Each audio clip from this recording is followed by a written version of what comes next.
Hello children. In previous class we learned alphabets, how to write.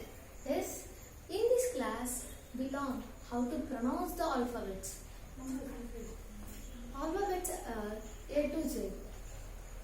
These 26 letters have their own sounds. Each letter produces different types of sounds. Okay, let's learn how to pronounce the alphabets with phonic sounds. And next, P.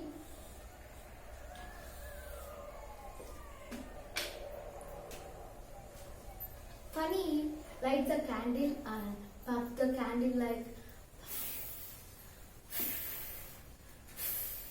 Yes, P make the sound. What? P examples: parrot,